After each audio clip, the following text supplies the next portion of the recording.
एक ऐसी खौफनाक रात जब बादल गरज रहे हों और एक सदियों पुराना श्राप किसी मासूम दुल्हन को खींचकर अंधेरे में ले जाए।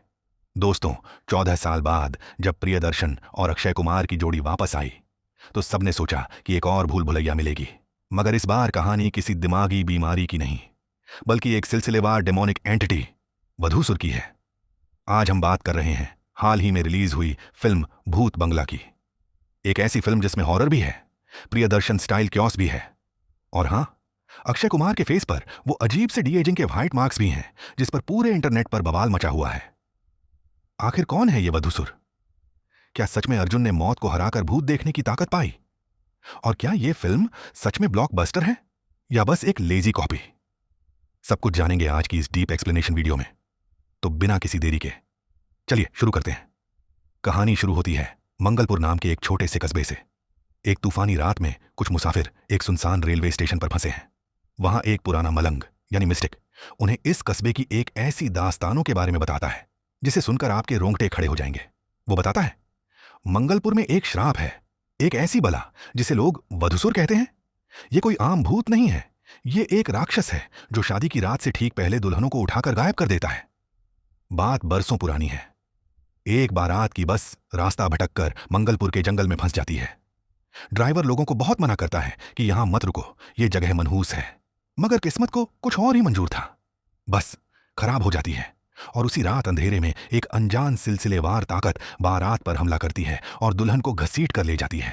तब से लेकर आज तक मंगलपुर में कोई भी अपनी बेटी की शादी करने की हिम्मत नहीं करता। अब एंट्री होती है हमारे हीरो अर्जुन आचार्य की। अर्जुन फाइनेंशियली परेशान चल रहा है और उसे अचानक पता चलता है कि उसके दादा दुष्यंत आचार्य ने उसके और उसकी बहन मीरा के नाम एक बहुत बड़ा पुराना महल छोड़ा है। अर्जुन अपनी बहन की शादी एक ग्रैंड डेस्टिनेशन वेडिंग बनाना चाहता है, इसलिए वो सबको लेकर इस महल में पहुंच जाता है। मगर वहां का केयर टेकर शांताराम उसे पहली ही रात वार्निंग देता है, बाबू भैया, ये महल श्रापित है, दादाजी खुद कभी यहां रात को नहीं रुके। लेकिन हमारा अर्जुन ठहरा, मॉडर्न ख्यालात का बंदा, वो इन सब बातों को सुपरस्टिशन यानी वहम समझकर खारिज कर देता है। और दोस्तों, यहीं से शुरू होता है प्रियदर्शन का signature comedy track. Rajpal Yadav और लेट एक्टर असरानी महल में ऐसी अजीब और गरीब हरकतें करते हैं जो आपको हंसा हंसा कर पागल कर देंगी। पर दोस्तों, अगर आप थोड़ा गौर से देखेंगे ना तो यहां कॉमेडी थोड़ी फोर्स्ड लगती है। वायरल मीम्स के रेफरेंसेस जबरदस्ती ठोंसे गए हैं जो थोड़े फीके लगते हैं। खैर, मजाक तब तक ही मजाक रहता है जब तक अंधेरा नहीं होता। जैसे ही महल में रात होती है, भूत बंगला अपना असली रूप दिखाता है।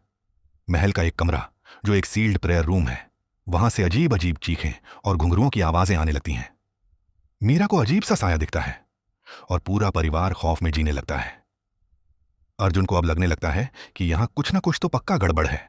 अब कहानी में आती है एक बड़ी तबाही। एक तांत्रिक का शागिर्द अर्जुन को वार्निंग देता है कि सूरज डूबने से पहले मुझे रेलवे स्टेशन छोड़ दो। मगर वधूसुर के पुजारी एक ऐसा काला जादू करते हैं कि पूरे इलाके में तूफान और काला अंधेरा छा जाता है। अर्जुन की गाड़ी पर एक बिजली का खंभा गिर जाता है। अर्जुन को एक जोरदार करंट लगता है, एक ऐसा इलेक्ट्रोक्यूशन जो उसे मौत के मुंह में ले जाता है। वो तांत्रिक का शागिर्द वहीं मारा जाता है और अर्जुन किसी तरह जिंदा बचता है। वैसे दोस्तों, इसी सीन के बाद जब अर्जुन का फेस साफ दिखता है तो बहुत से व्यूअर्स ने नोटिस किया कि उनके चेहरे पर अजीब से व्हाइट स्पॉट्स और ब्लर्ड लाइंस हैं। असल में वीएफएक्स डिपार्टमेंट ने उन्हें डी एज करने के लिए रोटोपेंट और स्मूथिंग का इस्तेमाल किया था, जो काफी खराब तरीके से एग्जीक्यूट हुआ।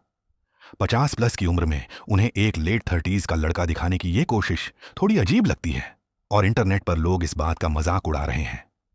पर असली ट्विस्ट तब आता है जब अर्जुन की मुलाकात वासुदेव से होती है। वासुदेव एक बहुत बड़ा राज्य खोलता है। वो बताता है कि अर्जुन के दादा गुरुजी दुष्यंत आचार्य कोई आम आदमी नहीं थे। वो इस पूरे इलाके के सबसे बड़े पुजारी थे, जिन्होंने अपनी मंत्रों की ताकत से वधूसुर नाम के उस शैतानी साए को एक गहरी नींद में सुला रखा था। उनके साथ उनका बेटा माधव और उनका सबसे प्यारा शागिर्द वासुदेव रहते थे। मगर इसी दौरान वासुदेव को यशोधरा नाम की लड़की से प्यार हो जाता है और यहीं शुरू होता है असली खेल। गुरुजी का बेटा माधव, जो हमेशा से अपने पिता की शक्तियों से जलता था, वो चुपके से वधूसुर के काले जादू की तरफ झुक जाता है। वधूसुर को जिंदा करने के लिए एक इंसानी जिस्म यानी वेसल की जरूरत थी और माधव खुद को उस शैतान के हवाले कर देता है। यानी जो महल में लोगों को डरा रहा था, जो दुल्हनों को उठा रहा था, वो कोई भूत नहीं बल्कि पार्शियली पजेस्ड माधव था, जो शैतान का रूप ले चुका था। अब मीरा की शादी का दिन करीब है। अगर शादी कैंसिल की तो परिवार की बदनामी होगी और लोग कहेंगे कि मीरा मनहूस है। तांत्रिक अर्जुन को एक आखिरी रास्ता बताता है। शादी दोपहर के 12 बजे से पहले पूरी करनी होगी। महल का वो बंद पूजा घर खोलना होगा और सूरज डूबने से पहले दूल्हा दुल्हन को गंगा नदी पार करवानी होगी। अगर ऐसा हो गया तो श्राप टूट जाएगा। अर्जुन डर के बावजूद अपनी बहन की जान बचाने के लिए इस खतरनाक रात में शादी आगे बढ़ाने का फैसला करता है। और अब आता है फिल्म का महा क्लाइमेक्स। शादी के दौरान ही माधव अपने शैतानी रूप में हमला कर देता है और मीरा को उठाकर उस पुराने मंदिर में ले जाता है जहां रेजरेक्शन यानी शैतान को पूरी तरह जिंदा करने की रस्म चल रही थी। अर्जुन अपनी बहन को बचाने के लिए वहां पहुंचता है, पर शैतानी ताकत के सामने वो हारने लगता है। दूसरी तरफ वासुदेव और पंडित जी उस लॉक्ड पूजा घर का दरवाजा तोड़ते हैं और दादाजी की बनाई हुई एक मंत्र डिवाइस को एक्टिवेट कर देते हैं, जिससे माधव कमजोर होने लगता है। मौका पाकर अर्जुन एक चमत्कारी पेड़ की उस टहनी को तोड़ता है जिस पर आसमानी बिजली गिरी थी और उस चार्ज टहनी से माधव पर वार करके उसे हमेशा के लिए खत्म कर देता है। मंदिर तहस नहस हो जाता है और अर्जुन एक खुफिया रास्ते से मीरा को लेकर बाहर निकल आता है। लेकिन दोस्तों, असली झटका तो अभी बाकी है। जब कहानी वापस उस रेलवे प्लेटफॉर्म पर आती है तो मुसाफिर उस बूढ़े मिस्टिक से पूछते हैं, अर्जुन को भूत देखने की ताकत कैसे मिली? तो वो बूढ़ा शख्स मुस्कुराकर कहता है,